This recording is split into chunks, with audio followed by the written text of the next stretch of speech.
Hello， 大家好，我係 Liz。上集同大家開箱咗新屋嘅玄關廳同廚房，下集就帶大家一齊嚟參觀一下我哋新屋嘅每一間房啦。入去咧就會通到兩間房，一間係我同巴西嘅主人房，另一間咧就係 Ella 嘅房。我想講呢間房係勁奶香，我踏入呢間房我就知道 Ella 存在。小嬰兒真係超香啊！救命！點解有可能你連腳趾罅、耳窿都係香嘅？嬰兒真係一樣神奇嘅生物。Ella 間房咧就冇乜嘢硬裝噶，我哋好簡單裝咗窗簾，呢一把通風嘅吊扇嘅啫。咁其他咧全部都係我哋自己後尾買嘅家私，譬如佢而家用緊嘅尿布台，佢過幾個月之後就要淘汰噶啦，就唔需要噶啦。所以呢啲我就冇特登買一個好大型需要砌嗰啲尿布台咯，純粹買咗一個 IKEA 好便攜式嘅尿布台，因為佢真係用唔到幾個月。Ella 嘅床仔啦，消毒機，咁呢部機嘅時候又冇乜用到 Ella 噶啦 ，Ella 嘅奶粉機 ，Ella 嘅搖奶器 ，Ella 同母間房嘅窗簾同其他房嘅設定有啲唔同，佢哋就會係 roll down screen 再加呢一個紗布嘅窗簾，因為佢哋瞓覺環境都幾取決於嗰個光線。咁如果係瞓晏覺嘅話咧，就會將 roll down screen 全部放晒落嚟，令到間房可以暗啲。咁然後亦都有啲小家電啦，有一部暖爐，覺得間房唔夠暖嘅呢個可以再控制得精準啲，有一部空氣清新機嘅，呢個都係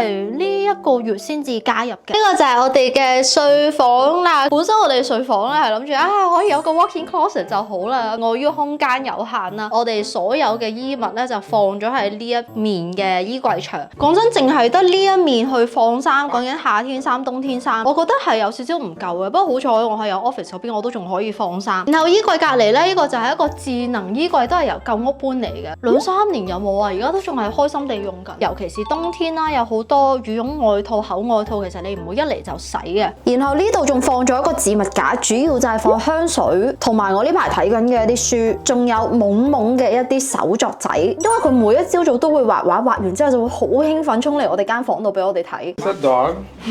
That's my ex-girlfriend. Do you think the storage is enough?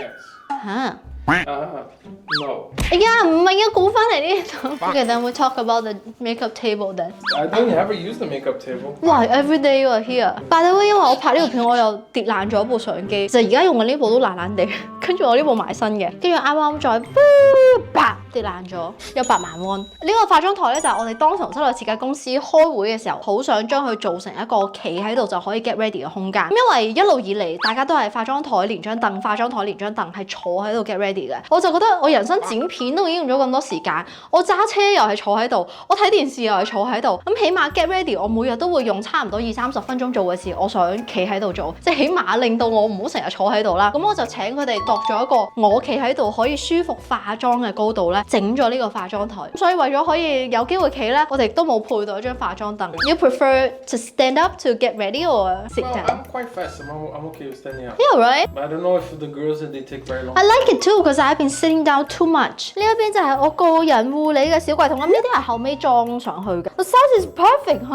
咁我就可以將我經常食嘅 supplement 放喺度啦。我經常會用嘅相機係有啲亂嘅，但係生活嘅痕跡就係咁樣，係咪？不過咧，如果可以揀多一次嘅話，我會希望個化妝台嘅台面有翻多啲收納。咁去到後尾，其實我都係自己加咗啲架。化妝台嘅兩邊咧，我哋都係有做到 consent， 跟住呢一度都係有可以插電啦，同埋有 Type C USB 嘅 outlet。我平時插電啊，唔同嘅電器或者我要插蘇咧，就可以好方便啦。You know what is the size of our bed? King bed. Large king. Large king. L king。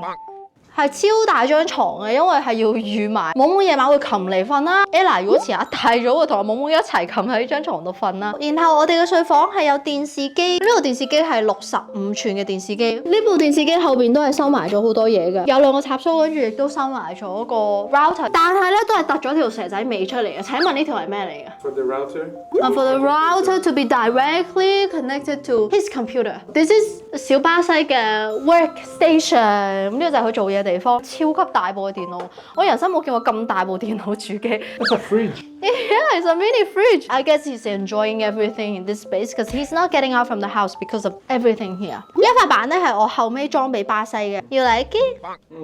Why you say like your voice？ Very nice. 利用直向空間儲物嘅 idea 啊，咁我平時好亂嘅啲電線啊、手掣啊，或者一啲細嘅 speaker 就可以放喺度咯。好啊，我哋嚟睇下主人房套廁嘅部分。其實就係分咗兩邊啦，一邊係洗手台，另一邊咧就係企缸同埋浴缸。成間屋第二後悔嘅位就喺呢一度。我呢一個廁所冇做鏡櫃，咁所以少咗好多收納空間啦。而當你生活咗入嚟之後咧，你就會發現哇，原來廁所係有好多嘢擺㗎。所以而家折衷嘅方法咧，我就只能夠買呢一啲 container， 將我經常會用嘅，可能化妝棉啊、棉花啊、牙線啊等等就放喺入邊。呢邊就放咗一啲紙巾、洗面巾，然後我可能平時等化妝棉嘅細垃圾桶就係放喺呢度。係咪當時因為裝鏡櫃就冇得揀呢一種可以轉顏色嘅燈，我就唔做咧？的而且確有呢一種燈咧，我平時拍片啊，所有嘢都係方便好多。咁但係我再揀多次，我可能都係要揀鏡櫃。咁所以而家主人房廁所主要收納嘅空間就係洗手盆下邊呢兩個櫃，會放化妝棉、洗面巾、風筒，同埋我哋沖涼洗頭會用到嘅一啲備品。廁所放嘅所有洗護用品嘅 backup 都係 Kerastase， 已經用咗今年係第5年啦。各位 Kerastase 2026第一團團購翻嚟啦！我作為3年第一胎已經開始用，去到而家個女都就嚟5歲。Kerastase 真係唔會踩雷，唯一嘅缺點就係佢單價唔平，所以一定要趁每年1度或者2度嘅團購補貨，做埋新會員攞晒所有嘅贈品咧，折扣低至4-5折。每一次開團第一個 sold out Kerastase Genesis 雙重防掉髮精華 set， 我台頭呢一支又就嚟用晒，介紹都介紹到口乾。如果你係嗰種每一次洗完頭你見到水渠一紮頭髮，分界變闊，前額稀疏，試一試呢一支頭皮精華。但係呢排我睇舒淇嘅時裝周啊，佢行出嚟嗰下視覺上係好震驚嘅。我知道佢係我由細睇到大嗰個女演員，但係佢由頭到尾嗰個狀態，我都係贏過大部分。哇，20到尾啊，30幾歲嘅女仔，佢而家係接近50歲噶啦，皮膚體態管理當然好重要啦，但係你望下佢把頭髮，超級豐盈濃密，圖全人類及早將你嘅頭皮當成皮膚一樣護理，唔好等到你發現條界已經開始變闊，髮量已經變少，甚至係生完小朋友幾個月驚產後脫髮先至開始搽頭皮精華。呢一支我同巴西加埋用過，肯定超過60-70支。我係3個星期一票嘅，生咗2胎，我而家髮質髮量咧，我覺得如果唔係因為呢一支，絕對唔係咁樣形態。呢支最主要咧係由根源保護我哋嘅毛囊，刺激毛髮再生，重點用喺一啲你覺得頭髮比較稀疏、分界啊、額角或者男生比較在意嘅後尾枕呢啲位置都可以重點使用，從而做到防止脫髮。入邊係有1.5% 嘅亞美尼斯、山姜萃取物同埋咖啡因，全部都係啲好靚好有效護膚品級嘅成分。建議用量每一次係4泵，但係我覺得你如果有啲加強嘅位，你用多少少都唔怕，因為佢真係唔笠嘅。即係落頭皮嘅分區輕輕按摩，好快就會吸收晒。同埋成個 Genesis 系列都有一個好香嘅佛手柑味，喺我心目中佢呢一隻味係將一堆其他嘅香水比下去。如果想補或者想試下呢一個頭皮精華咧，可以直接趁團購買孖支嘅套裝。咁如果毛孔再大少少，慢慢可以開始跟住我一齊用啲 product， 我會最推 Kerastase 邊條 line 俾佢咧 Chronologies， 因為佢個頭應該係有少少南美基因，長期都係好毛躁爆炸嘅。我一定係揀呢一支香薰修護精華，係由佢舊包裝肥肥壯壯去到而家新包裝高挑啲啦。我同巴西都仲係好中意用佢，但係 feel 唔 feel 到 Kerastase 嘢其實係好中性啊。因為女仔如果買啲護膚品啊或者頭髮嘅產品，你老公基本上係自動行埋一邊。咁多產品入邊，阿巴西參與度最高嘅就係成個 Kerastase line， 洗頭護髮素、頭髮精華、頭皮精華，佢全部都有用。呢一支3個字形容抗毛躁，即係一泵喺個手度，搓勻邊一度毛躁你就抿落邊一度，係一抹即順滑，一抹即有光澤。如果你本身頭髮比較受損咧，其實你吹頭髮嘅時候都要多注意，因為全程用熱風吹頭咧，好容易會損害到頭髮嘅毛鱗片。但係下次吹頭吹到半乾嘅時候，就擠2泵喺手心，均勻搽喺髮尾，幫助頭髮抗熱。吹到8-9成乾嘅時候，你再搽多薄薄一層當做保濕。咁呢把頭髮就可以由你吹完頭嗰1秒起碼靚2日。然後佢哋都有個我覺得無論男仔女仔都會中意嘅一個木調香味。今次團購咧特別有整到一個防脫頭皮精華同埋抗熱頭髮精華咁樣一 set。上次團購計呢一支防脫精華第2個斷貨嘅咧係呢一支 Gloss Absolute 嘅系列 Kerastase 最新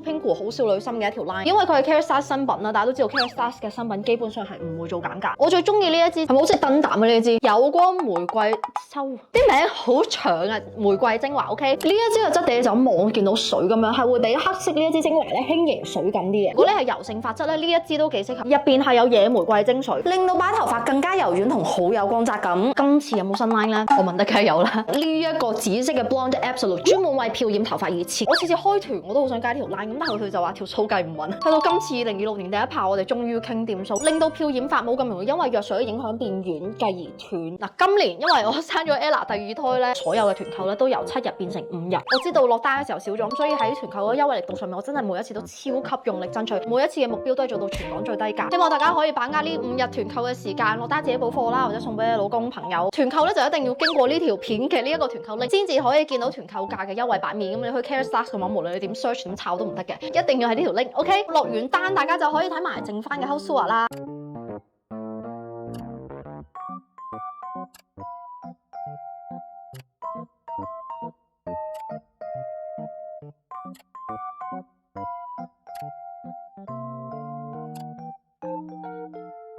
然後呢度就係我哋嘅淋浴空間啊，我用得最多當然係淋浴間啦。講真，我一次都未用過浴缸㗎。阿巴西同埋夢夢就用過好多次。中間咧就做咗一個可以放唔同嘅髮型產品、沐浴露嘅層架。睇埋另一邊嘅房間啊，咁啊門口隔離呢一個咧都係隱形門。咁呢個咧就係客廁或者夢夢嘅廁所，因為通常都係夢夢用呢個廁所嘅啫。首先呢一個 IKEA 嘅搭腳凳啦係非常之好用。呢個洗手間就係做鏡櫃咯，超級多收納㗎，後邊係哇原來夢夢呢度仲有咁多空位啊！等我將啲 product 放喺呢邊先。我哋嘅鏡櫃入邊咧都係有做到插蘇嘅，需要插電嘅電器都可以喺度方便地插電。洗手盆邊邊兩個位亦都係插咗嚟，呢個係可以自動出泡俾佢洗手用嘅小機器，超中意呢個，同埋我覺得呢個 quality 勁好。通常呢啲機咧，你頭嗰幾次用就覺得好正啊出泡，但係你過多1-2個月佢好大程度係會爛。但係呢個我哋用咗成年，佢都係超級快速感應到出到泡。咁呢個磚都係我哋當時去江南嗰個磚嘅鋪頭2000幾個磚揀嘅其中一款。咁襯埋呢個水泥嘅 tile 咧，我覺得係好靚嘅。洗手盆下邊亦都係大量嘅收納咯，門後邊亦都係一個爆大嘅收納櫃。呢度主要係擺下夢夢啲嘢，沖涼泡佢袋更換嘅牙膏。咁通常我哋日本就會補一紮啦。佢嘅防曬存貨呢一部其實韓國好多屋企都有嘅，佢係一部換氣嘅機器，佢可以抽濕，可以出暖風，亦都可以出凍風或者強風。然後夢夢同埋我哋嘅洗手間咧都有呢一部，呢個係牙刷嘅消毒機嚟，放入去咧佢就會有一個藍光嘅 UV 清潔。客廁嘅隔離咧，本身呢度係一個細嘅儲物間嚟嘅，咁但係我哋就冇做儲物間，做咗另一個小廁所，咁就係姨姨們用嘅小廁所啦。姨姨嘅洗手間隔離咧，本身咧其實佢而家都係嘅，係一個冷氣機房，唯一嘅作用就係放呢部冷氣機。咁所以後尾咧，我哋就喺 IKEA 買咗呢一啲嘅置物架，佢類似係 pantry 嘅置物鐵架，一個兩個，主要就係放一啲 supplies 醬料啦、清潔劑、紙包豆奶、牛奶、米啊等等唔同嘅雜物咧，就會放喺呢個位置度。走廊盡頭呢度輕輕做咗一塊直身嘅鏡，就可以延伸走廊空間啦，空間感會大啲。鏡後邊都有做到 LED 燈條嘅，嗰邊就放咗一個 diffuser， 我哋嘅全家福同埋一個大型嘅綠色植物。我哋屋企都幾多植物嘅，係咪？全部都係真嘅植物。但係全家最中意呢棵植物一定係小 Ella，次次帶佢嚟睇都雙眼發光，跟住又要掹啲葉，又要食啲葉咁樣。Hello 大家，我係2026年嘅 Liz。因為夢夢間房咧喺我拍完第一次佢嘅空間之後咧，有一啲 update，咁所以就等我嚟重新拍過呢一 part 啦。夢夢間房咧其實全屋我哋淨係計房唔計套廁咧，個 size 係最大，都係我哋用咗最多心機、最多預算去打造嘅一個空間。當時咁樣 plan 咧，其實就因為我已經知道自己有二胎啦，咁亦都知道係一個女仔，遲下可能放佢哋頭嗰幾年啦，我係想 Ella 同夢夢 share 一間房。我覺得佢間房最 highlight 嘅其中一樣嘢，大部分佢啲 friend 嚟到我哋屋企啦，佢哋見到我身後呢一個攀爬牆咧係最 high 嘅。其實外國有好多小朋友嘅房，佢都有個健力架啊、攀爬牆嘅地方。咁一課年紀大少少、活動量大少少嘅小朋友，咁因為韓國畢竟唔係外國空間都有限，所以喺咁多個課小朋友大運動嘅設施，我同巴西就揀咗攀爬牆，亦都放咗啲活動嘅軟墊啦。一嚟係有保護作用，二嚟佢會拖啲軟墊出嚟，或者將佢搭棚咁樣當自己露緊營。然後呢一個小朋友嘅活動台咧喺搬屋之前已經訂咗啦，係需要訂做，等咗差唔多2個月。咁當時買嘅時候都預咗 Ella 同阿夢夢排坐，咁所以就訂咗大嘅 size 同埋有2張凳。想像到佢哋以後一齊畫畫就覺得好 Q 啊！夢夢係每一日都喺呢度起碼畫到2-3個鐘頭畫咯。如果佢放假嘅話，夢夢呢一間房咧其實算係最多硬裝嘅一間房。室內設計公司或者身邊嘅朋友其實都有提過我哋，如果小朋友嘅房好多都係硬裝，當佢哋長大嘅時候，可能有一啲設計係係跟唔到佢哋成長，之後又要再重新拆，未必係最方便。例如我身後呢一大嚿就係為呢間房量身訂做嘅一個碌架床，而家入住咗大概大半年。我同懵懵同巴西都真係覺得呢一個碌架床整得幾好。咁呢個碌架床咧係有2層嘅，上下層都係 queen size， 咁所以都可以瞓到小朋友同埋一個陪瞓嘅大人。然後呢個碌架床係提供咗超級無敵多嘅收納，淨係下層床尾嘅部分已經係有3個書櫃，呢個都幾特別㗎。JQL 送俾懵懵嘅可以投射星星啊，咁等小朋友可以冷靜，幾推薦你可以送俾一啲有小朋友嘅屋企。呢度有一個燈條啦，亦都係有2個插座同埋 USB 嘅 outlet， 下面嘅收納空間都係超級多。咁我哋就放咗啲小朋友嘅美術 supply， 佢每次沖完涼或者翻學之前會用到嘅可能防曬啊、body lotion， 下面都係啲大型嘅收納，咁就好適合做玩具嘅替換，同埋一啲懵懵唔啱着嘅舊衫，我又要等阿 Ella 夠大我先可以着啦。放晒喺床下底呢個收納入邊，係一個油壓床咁嘅 level， 放到超級多你唔係真係經常要去拎嘅一啲嘢。通往上格床嘅每一級樓梯都係做咗又深又大嘅櫃桶，所以懵懵呢間房其實佢個收納係冇用盡嘅，我諗用咗6-7成左右。整嘅時候其實巴西有個好大嘅擔心，因為佢而家包期完成咗超重，佢而家成83定85 kg。巴西就好擔心咯，如果我喺上格床陪個女玩睇書或者暗瞓覺嘅時候，會唔會因為佢太重而成個冧咗落嚟？咁我都有特登去問翻呢間公司，其實上層佢嘅承重係幾多咧？係超過1000 kg。我同巴西講，你先得個唔夠100 kg，你唔使驚啦。咁上層目前就係有海量嘅公仔，好多公仔嘅問題咧就係會惹塵，所以呢間房咧都有放到空氣清新機呢一度。咁呢一個空氣清新機咧都係一個月租電器。如果你問我呢一間兒童房5-6年後係咪需要重新設計打掉重練咧？係嘅。但係如果你問我後唔後悔訂製咗呢個碌架床或者 climbing wall 咧，又真係唔後悔。我哋屋企嘅情況，其實我真係唔知6年後我會發生咩事。呢啲會喺韓國住，或者我哋又會搬嚟重島，太多變數啦，真係。所以我自己傾向係做一個令到現階段嘅我哋嘅需要盡量滿足。碌架床嘅另一邊咧就係懵懵嘅衣櫃，呢一個都係硬裝嚟嘅。咁呢4個櫃桶全部都係放懵懵嘅衫褲鞋襪，咁所以基本上如果佢自己揾衫咧，佢係可以自己開呢幾個櫃桶，就可以襯到自己嘅 OOTD。呢個櫃比較特別少少嘅設計，就有2個挖空嘅部分。當時嘅諗法都係想將佢當係一個裝飾性嘅空間，就放咗懵懵嘅 Tony Box 啊，咁佢可能有啲表演嘅獎啊，甚至佢而家學咗鋼琴一排。咁今年聖誕如果有睇片嘅話，我哋有送到一個 beginner piano。咁衣櫃嘅盡頭咧有一個磁力白板，都係放懵懵佢畫畫啦。咁呢一個窿就放咗所有女孩子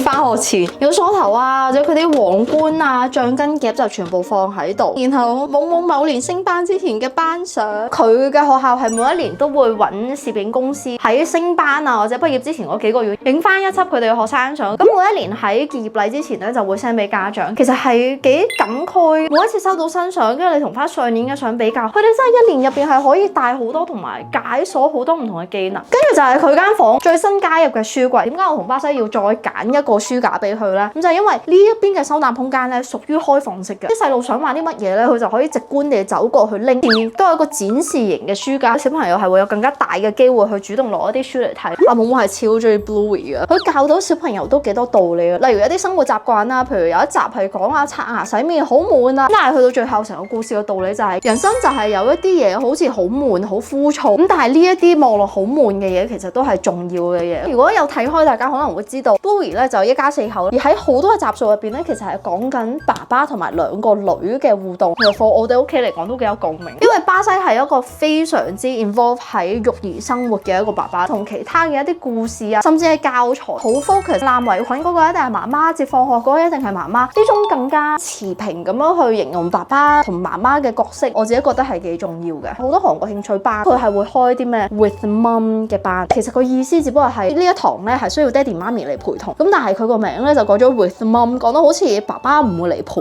咁樣。等車接放學嗰個叫做 mom station， 咁啊好多小朋友副食或者零食嘅牌子都叫做乜乜乜乜乜乜，係呢一啲即係唔明顯嘅暗示同埋字裏行間。韓國嘅社會係有少少覺得育兒大部分責任都係落喺媽媽嘅膊頭上面 ，which 我同巴西覺得唔係咁樣嘅。書櫃入邊所有嘅收納我哋都係揀呢啲透明嘅，都係想等小朋友可以簡單直接一嚟就見到佢想玩啲咩咁就抽出嚟玩。同埋呢啲袋係幾好啊，係有種亂中有序啊，佢挺身嘅。咁呢度亦都係啲懵懵佢做嘅啲手作仔，其實呢個位係經常會換嘅，因為佢係真係做好多手作。然後呢個有個電子相架係好方便嘅，就咁用個 app， 我哋大概1個月都會有一次睇下今個月我哋做咗啲乜嘢，亦都會將 Ella 揾到或者佢身邊同學嘅一啲相放放落去，等佢都可以回味下以前嘅一啲回憶。跟住佢間房仲有呢個桌面嘅風扇，啲細路係真係自體發現，佢可以零下18度，我自己喺張床度都要冚到啲被好實，同我講話我出汗啊，好熱啊！呢個風扇就係無論佢玩緊啊、畫緊畫或者瞓緊覺都可以用嘅一個風扇。所以佢個床頭咧，我有放到2塊磁力